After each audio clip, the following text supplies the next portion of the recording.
ভাইয়ে ঝগড়া, 1 ইঞ্চি জমি, এটা কয় আমি কিনলে ছাড় দিতাম নি, 2 জনে লাগছে।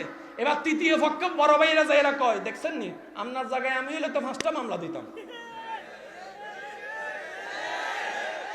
বুঝছেন নি? এবার আপনারা যখন কান ফোড়া দিছে আপনি মনে করছেন হয় এটা আমার শুভাকাঙ্ক্ষী, মূলত আপনি বুঝেন নাই শয়তান 2 ভাবে হামলা করে আমার ইমানদার ভাই। একটা হচ্ছে ফি সুদুরহিম, ভিতরে ভিতরে হামলা করে, আর একটা হচ্ছে আপনার পরিচিত মানুষের উপর ভর করে আপনার উপর হামলা করে। দুটোটাই সাবধানে রাখবেন। সময় সংক্ষিপ্ত, বারবার বলছি আমি খুব দ্রুত গতিতে যাচ্ছি। এবার ও বলে যে আপনার জায়গায় আমি হলে 5টা মামলা দিতাম। হক কথা তো ঠিক। এবার 1 ইঞ্চি জায়গার দাম কত? 1 লাখ টাকা।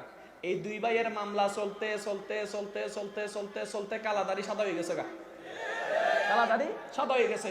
এই মামলা চলতে চলতে 10 কানি জায়গার টাকা শেষ। এবার শেষ পর্যন্ত ছোট ভাই যখন বুড়া হয়ে গেছে গা, বড় ভাইয়ের কাছে যায়, ভাই যাইবা নি আজকে তো ডেট হচ্ছে। বড় ভাই কয় আমার তো আর চলে না, রদ বেড়ে যা, 1 ইঞ্চি জায়গা তোরে সাইডা দিছি, 30 বছর পরে সাইডা দিছে। এবারে মাঝখানে ওই যে লাগাই দিছে সে কোটি টাকার মালিক। কি রে তুই না লাগাই দিছিলি? এবার কোন আমরা চালাক না বোকা? মামলাটা দিছেন কোথায়? যেখানে দেওয়ার দিছেন, আমি ওটার বিপক্ষে বলছি না, আমি শুধু এতটুকু বলি মামলা আইনগতভাবে যেখানে দেওয়ার দেন, কিন্তু একটা মামলা রবের দরবারে দেন না। একটা দেন, একটা দেন, একটা দেন। আমরা তো আসলে নিতেও জানি না। আচ্ছা আমাদের রবের দরবারে কোনো কমতি আছে? আমার রব কি কোনো কিপটা নেই? তো আমাদের রবের কাছে কমতিও নাই, ফাইতাম না কা? নিশ্চয়ই আমরা চাইতে জানি না।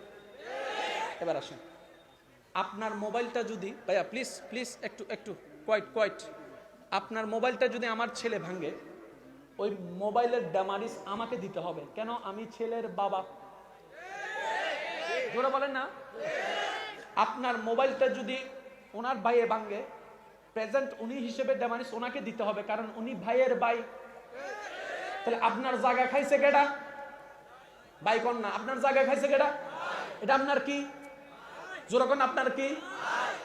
আপনার বাপের কি? ফোলা। আপনার বাপের কি? ফোলা। তাহলে আপনার বাবার ফোলা হিসেবে আপনি বাবাকে বিচার দিচ্ছেন। ও বাবা দেখো তোমার ফোলা কিন্তু জায়গা খাইছে, তেমন একটা বিচার আল্লাহর দেন না। আল্লাহ দেখো তোমার বান্দা আমার জায়গা খাইছে, তারপরে না দেখতেন বিচার কেমন হয়। ওইটা তো দেন নাই আপনি, ওইটা তো দেন নাই।